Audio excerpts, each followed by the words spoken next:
Maître Martineau du Trizac. Ah, ça regarde mal. Ça regarde mal.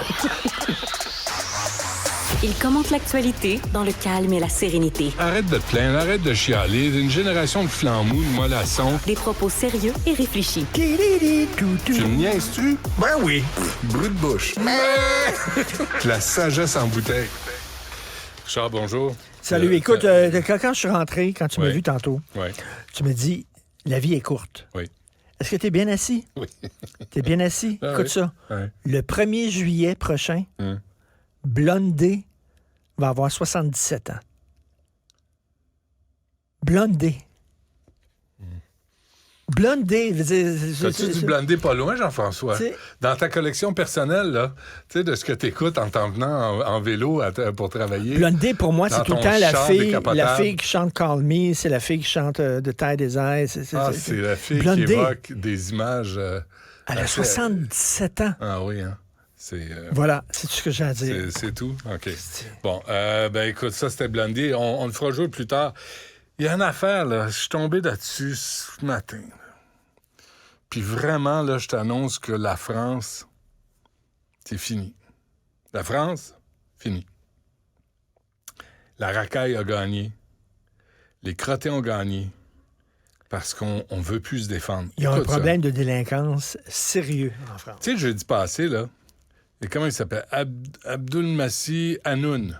Puis en France, là, ils disent H. Donnez son asti de nom à lui, là. Il a poignardé 4 enfants, 6 personnes. 4 enfants. Crapule, c'est. T'as vu, c'est peut-être quelqu'un qui a des problèmes de santé mentale. M'en calisse. M'en calisse. Il a Ça poignardé justifie 4 pas, enfants. là, mais... Il a poignardé 4 enfants. Il s'appelle n'importe comment. M'en fous. 4 enfants. La réaction d'Annecy, de la France, mets tes écouteurs. As-tu ça, Jean-François? Écoute bien ça. La réaction féroce contre un homme qui a poignardé des enfants qui jouaient dans un parc en plein jour. Richard, écoute ça. Parlez-moi d'amour, redites-moi des choses tendres. C'est quoi ça? Elle a son petit crise de bidule. C'est qui ça qui a dit ça? C'est une représentante d'Annecy sur une scène pour souligner envoyer des fleurs, puis mettre des pigeons, puis mettre des chandelles, des ballons. Puis il y a un gars qui poignarde 4 enfants. Puis la réponse, c'est ça. Parlez-moi de moi avec une petite musique niaiseuse. Puis j'imagine qu'il a mis le drapeau de la France sur sa page Là, Facebook. t'avais des gens en uniforme Comme filtre. derrière elle. C'est ça. Et les chandelles. Les chandelles et les toutous. Les toutous, puis tout ça, toute la bullshit. Mais Ben tu oui. règles pas le problème. Mais non. La Suède n'a pas voulu de ce gars-là. Sa femme voulait plus de lui. Il s'en va en France, il n'est pas accepté. Il pète les plombs, il poignarde des enfants. Des enfants. Il prend un couteau, des enfants. Chris, c'est ça la réponse. Mais tu peux rien dire. Ben, je suis Parce que désolé. tu vas être d'extrême droite. Ben, Si tu dis il y a peut-être un problème, non, tu peux rien dire. d'accord. D'ailleurs, en Ça passant, va. écoute-moi ça, écoute-moi Pas bien. bien dire ce qu'ils veulent. Écoute-moi bien. Il y a, ça, tu vas aimer ça. Puis c'est en France, ça. C'est dans le Figaro. Alors, il y a, on parle des gens qui se font écœurer, des gens qui se font écœurer à l'école, là, qui se font bullier, là. Ouais. OK, harcelés, intimidés, puis tout ça. Et en 2013, il y a, en 2023, excuse-moi, en 2023, un jeune, Lucas, qui s'est suicidé parce qu'il était écœuré de se faire harceler, tout ça. Et là, il y a une avocate qui écrit dans le Figaro, elle s'appelle Sarah Saldman. Elle écrit, parce qu'ils ont le même problème que nous autres, elle dit « Je suis écœurée de voir que c'est la victime qui doit déménager. » Ils font la même affaire en France. Un enfant qui se fait écœurer régulièrement, tu sais, jour après jour, tu te fais rentrer dans un casse, puis tu te fais écœurer jour après jour, puis tu te lèves, puis tu vas à l'école, puis tu as mal au ventre, parce que tu sais que ça va être l'enfer. Il y en a qui se suicident. Elle écrit, la seule solution, ça doit être d'exclure les harceleurs temporairement, voire définitivement, de l'établissement. La fermeté envers les harceleurs semble être la seule issue possible. Et là, elle écrit, la réalité, c'est que le laxisme ambiant a finalement gagné. Et même la sanction n'a plus sa place à l'école. Pourtant, la sanction est fondatrice et fait partie intégrante de l'éducation. Quand tu fais quelque chose de pas correct, t'es puni. Il y a des conséquences. On devrait enseigner ça à l'école et ça devrait... T'harcèles un enfant, tu l'écœures, c'est toi qu'on va punir. Toi, tu pourrais pas aller à l'école. Toi, on va te retirer temporairement ou quelque chose. Non. On va voir les parents, en France comme ici, on va voir les parents, puis on va dire peut-être vous êtes mieux de changer l'école. Tabarnak. Les parents de la victime. Les parents des victimes. Oui, pas les parents des harceleurs. Mais non. Parce que les parents des harceleurs, ils s'en fichent, là. Mais comment depuis quand on est devenu Richard, aussi complaisant envers les criminels, envers la racaille, envers les délinquants? ça commence, sais-tu sais-tu où ça commence? Ça commence avec les petits monstres qui sont mal élevés par des parents niaiseux, mollassons, qui sont pas capables de dire tu feras pas de bacon au magasin, t'embarques dans la voiture, on s'en va à la maison. Il y a des conséquences à tes gestes. Tu me feras pas de crise, tu seras pas impoli avec moi, tu vas apprendre à vivre, tu seras pas impoli avec ta prof, tu vas respecter l'autorité. Tu sais, juste des normes comme ça, là, qui sont rétrogrades, qui sont d'un autre siècle, de toute évidence.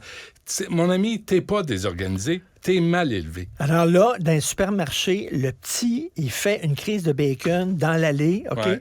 Puis là, tu as le parent qui regarde les autres, il regarde avec un sourire. Ah, il c'est s'exprime. un enfant. Il s'exprime. C'est un enfant. Que Il tu est veux pas que content. c'est un enfant. Non, il est pas content. Écoute, je suis allé au cinéma à un moment donné, là, il y a une famille, là, un couple de parents avec deux enfants. Les enfants criaient pendant le film, montaient, descendaient les marches, couraient pendant le film, tout ça. Et là, il était là, et c'est l'enfant qui s'exprime. Mais comment ça que tu les élèves pas? Puis là, tu peux pas dire « Hey, peux-tu t'asseoir? » Parce que là, ils vont appeler à DPJ, la Commission des droits de la personne. Je me suis adressé durement à quelqu'un. Ben oui. Là, tu as des plaintes, tu as des griefs. Là, les pleureuses sont toutes à la Commission des droits de la personne, là. Le nombre de cas, là, de « Ah, il m'a interpellé, il m'a dit des gros mots méchants. » Là, on n'est plus capable de régler et d'avoir du bon sens La ensemble. Commission des droits de la personne, c'est rendu comme les urgences. Ça dit, tu fais un paper cut, tu vas à l'urgence. Ouais.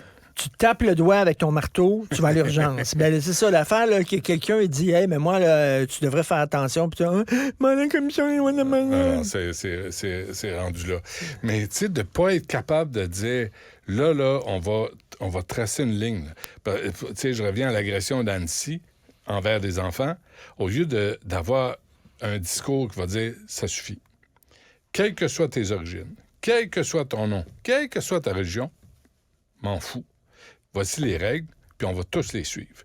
Pas d'exemption. Au Canada, on est rendu là. Il y a des exemptions. Si t'es un criminel, mais tu fais partie d'un certain groupe, c'est moins grave que si t'es un criminel, disons, je dis n'importe quoi, blanc. Ben oui.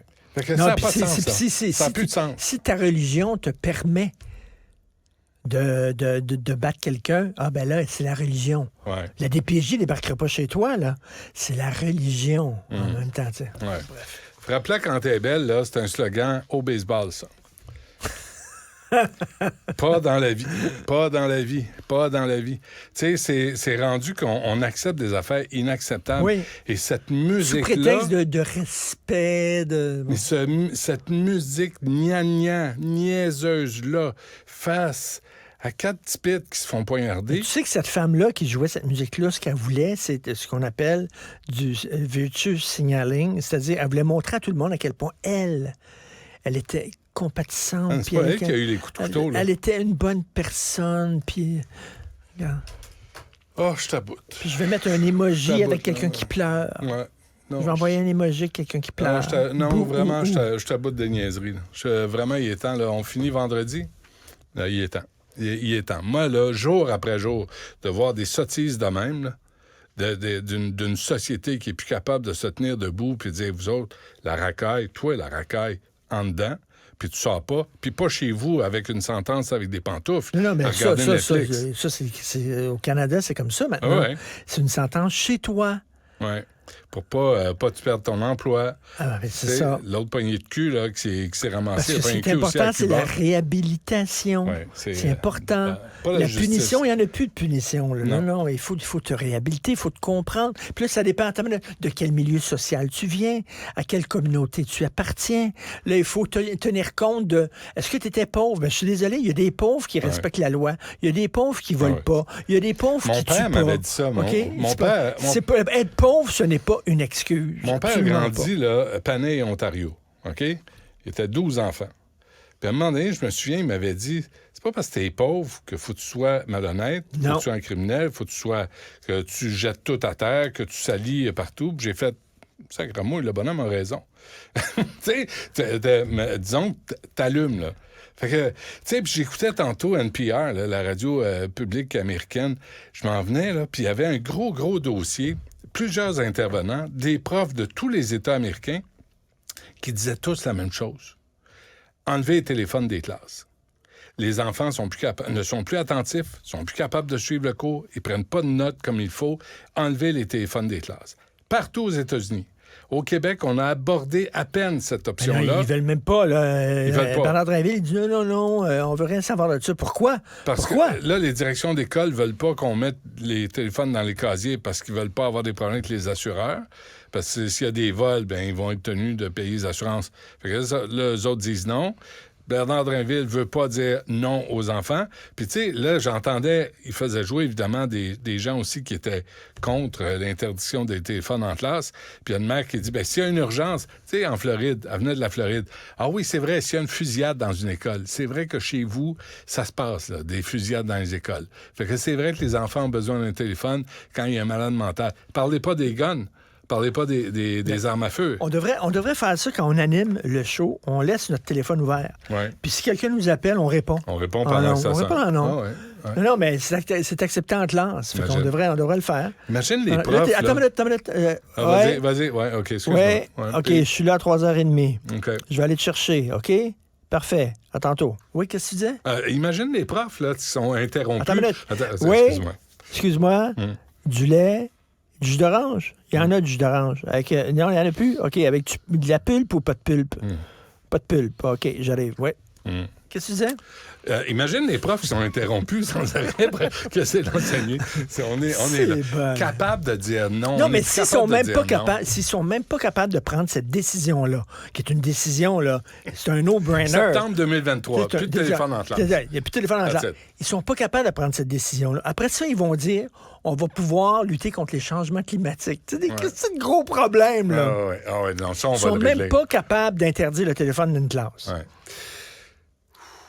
Ils sont même pas capables de démanteler un campement illégal dans un parc. Pas capable de ramasser vidange, j'étais dans un parc. Demain, essayons d'être positifs. Essayons d'être joyeux. Essayons d'avoir juste des bonnes nouvelles. T'as-tu du Blondie? On se laisse sur Blondie. Ah, du Blondie. Merci Jean-François. Elle a 77 ans. C'est pas grave. She's still kick-ass. Ouf.